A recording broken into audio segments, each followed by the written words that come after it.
Hola a todos los que nos escucháis en estos momentos. Hoy continuamos estudiando la Biblia con el tema 1002 y lo haremos para comenzar a estudiar la primera carta de Pablo a Timoteo.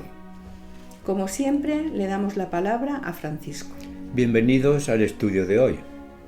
La opinión generalizada es que esta carta de Pablo a Timoteo está redactada por Pablo, aunque han existido algunas objeciones respecto a esto.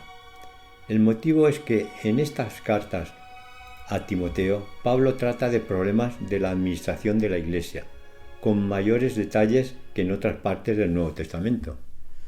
Bueno, Francisco, hemos de tener en cuenta que en esos momentos Pablo ya es bastante mayor y con una filosofía cristiana diferente a cuanto él comenzó sus predicaciones. Es evidente que esta carta la escribió Pablo cuando estaba encarcelado en Roma, en los momentos en que Timoteo era pastor de la iglesia de Éfeso. Pablo amonesta a Timoteo a que se conduzca de una manera agradable delante de Dios y útil para la grey sobre la cual Dios lo ha colocado. Pero, Francisco, aunque Pablo parece haber tenido más afinidad con Timoteo que con sus otros colaboradores, por esta epístola se puede deducir que Timoteo era un temperamento suave y no tan dinámico como lo hubiera preferido Pablo. Por eso el apóstol anima a su compañero más joven en el ministerio a ejercer un liderazgo más enérgico. Pero Pablo quería tener a su alrededor discípulos de confianza, y con Timoteo la tenía, porque era una persona fiel a Dios. Uno de los problemas fuertes que tenía Pablo era que, como había formado muchas iglesias, tenía que luchar contra tantos discípulos de Satanás que le faltaban personas de confianza para delegar en ellos. Claro, Francisco, porque lo que pasaba Pablo con los enemigos de Dios era muy peligroso y no todos estaban dispuestos a ayudarle. En las circunstancias que se encontraban en aquellos momentos, Pablo tuvo que ir a Macedonia para solucionar conflictos, pero como también los había en la iglesia de Éfeso, tuvo que enviar allí a Timoteo, no sin antes darle algunos consejos fruto de sus experiencias, según consta en los versículos 3, 4 y 5.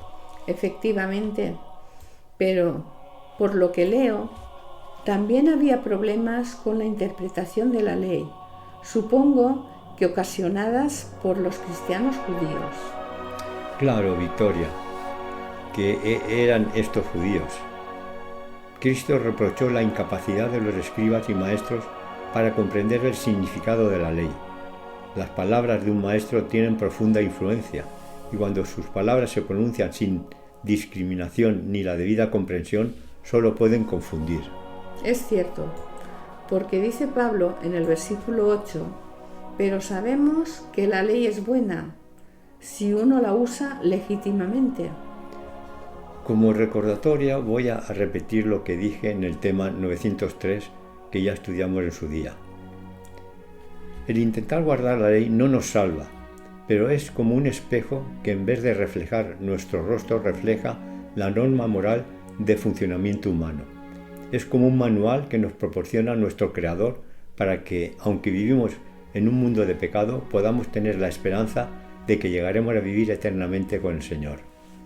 Lo entiendo, Francisco, porque realmente la Biblia es el único libro fiable en el mundo, por lo que el Señor no consentirá que se modifique como si fuera una de las leyes oficiales de los gobiernos, que cada uno tiene una y que siempre están propensas a cambiarlas. Quien diga que la ley ha quedado abolida, espero que me diga que mandamiento no es necesario cumplir o añadir. También pueden decir que estuvo escrita para los judíos, no sirve para nosotros, no somos personas creadas por el mismo Dios. También los más doctos, entre comillas, pueden decir que el Señor escribió los mandamientos en nuestro corazón. Bueno, no contradigo esta opinión, pero si realmente están escritos en nuestro corazón, ahí, desde luego, sí que es imposible que lo puedan modificar.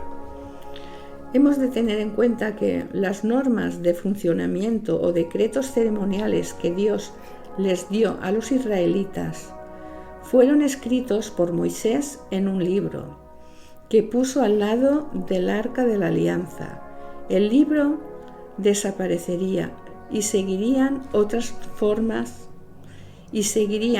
normas de funcionamiento, como podría ser algunas de las que ahora no tienen objeto que estén vigentes. Normas sobre la salud, sobre la cuarentena de la mujer cuando da a luz, las que se refieren al funcionamiento del santuario, puesto que éste quedó abolido cuando murió Jesús en la cruz, etc. Todo esto está muy bien como funcionamiento del pueblo y que estas normas podían cambiar en el transcurso de los años a medida que la humanidad fuese modificando sus costumbres. Pero hay una ley moral que Dios puso al hombre cuando lo creó, que esta es inamovible, porque solamente Dios y no los hombres saben lo que necesita el ser humano para ser feliz en esta tierra y poder prepararse para poder habitar en la tierra nueva. No es casualidad que las normas de funcionamiento del pueblo fueran escritas por Moisés en un libro y que la ley moral fuese escrita directamente por Dios en una tabla de piedra y guardada, no al lado del arca, sino dentro del arca. ¿Con qué motivo? Pues sencillamente para que nadie pudiese borrar lo que Dios había escrito. Y seguro que en cualquier momento aparecerá el arca y podremos ver las tablas de piedra sin modificación alguna. Realmente, estos mandamientos tienen que haber existido desde el primer ser creado por Dios y que perdurará también en la tierra nueva. Dios no podría haber condenado a Satanás y a un tercio de los ángeles si no hubiese existido unos mandamientos de amor como lo son los 10 instituidos por el Creador. Bueno, Victoria, creo que este tema de la ley ha quedado aclarado.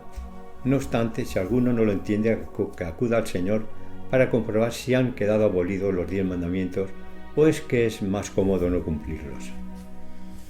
Pues al final de este capítulo se habla sobre la conversión de Pablo. Francisco, ¿cómo podríamos resumirlo?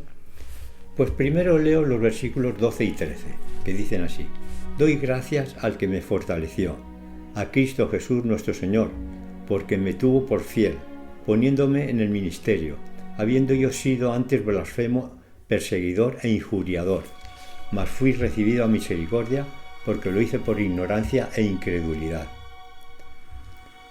Realmente Pablo fue un ferviente amador de Dios, pero, como ocurrió con otros judíos que luego se convirtieron, estaban equivocados. Pero el Señor escudriña nuestros corazones, y así lo hizo como Pablo, viendo en él a un fiel servidor suyo. Bueno, todos conocemos la trayectoria de Pablo, por lo que no vamos a especular más sobre este asunto. Acabamos por hoy. Mañana continuamos estudiando la Biblia con el tema 1003. Bendiciones y hasta mañana.